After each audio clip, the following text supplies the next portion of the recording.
আপনার সাথে ওটা কে? এটা আমার বন্ধু।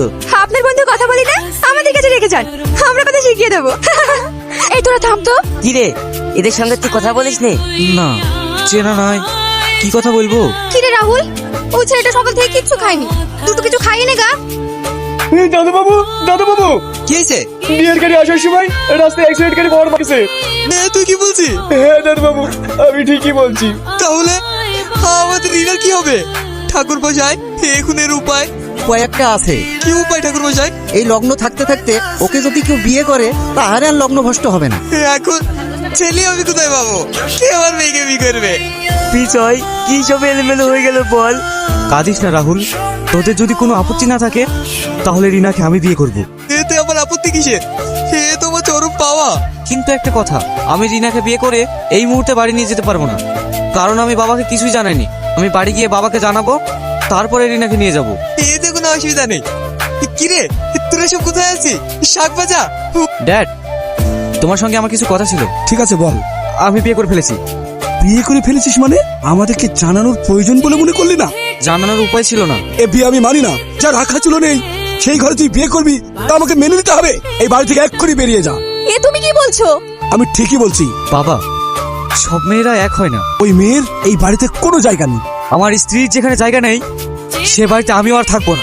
তোমাকে আমি প্রমাণ করে দেখাবো রিনা আমাকে কতটা ভালোবাসে। বাবু দাঁড়া। কি গো, তোমার কেমন লাগছে কেন? না জানি বিয়ে করেছে বলে আমার বাবা তোমাকে মেনে নিচ্ছে না, তাই আমি বাড়ি থেকে রাগ করে চলে এসেছি। ওই বাড়িতে আমি আর কোনোদিন ফিরে যাব না।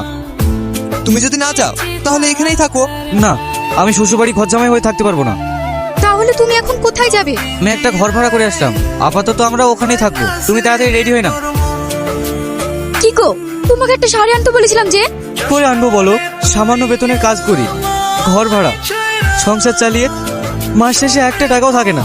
তুমি একটা অবধার্ত স্বামী, বউকে একটা শাড়ি কিনে দিতে পারবে না, তাহলে বিয়ে করেছিলে কেন? রিনা, তুমি বুঝতে পারছো না কেন? আমার কিচ্ছু বোঝার দরকার নাই। তুমি যে ভাই কত সুখে রাখবা সেটা আমার বোঝা হয়ে গেছে। কাপুরুষ কোথাকার। শাড়িটা আপনার খুব পছন্দ তাই না? নিয়ে নিন, আপনাকে খুব মানাবে। কি করে নেব? অনেক দাম। হ্যাঁ, এত দাম? এই তো মাত্র ৯,৯৯৯ টাকা। এত টাকা আমার কাছে নেই। এই গিফট আপনার জন্য। মানে? কেন, আমি বুঝে দিতে পারি না? এখন না, বাড়িতে গিয়ে খুলবেন। ঠিক আছে। বিজয়, ওকে যে কাজগুলো দিয়েছিলাম সব রেডি হয়েছে? স্যার, আপনি কয়েক মিনিট টাইম দেন, আমি সব দিয়ে দিচ্ছি। Thank you. এটা সেই শাড়ি যেটা তুমি পছন্দ করেছিলে। তুমি পারবে না এই শাড়িটা পরে আমার সাথে ক্যাফেতে দেখা করতে? কি গো, এখন কোথায় যাচ্ছো? সেটা তোমার না জানলেও হবে। তার মানে আমি অফিস থেকে বাড়ি আসলাম, আমার খাওয়া দাওয়া করতে হবে না? খাওয়া দাওয়া করতে হলে নিজে রান্না করে খাও। আমি কারো চাকর নই। কেন, তুমি খাবে না? আমি বাইরে কোথাও খেয়ে নেবো, এই নিয়ে তোমাকে বাধ্য হবে না। তত্ত্ব সব মেয়েরা এমন হতে পারে, এত পরিবর্তন। বাইরে কেস দেখি শুনে যাবে। ওকে রিনা,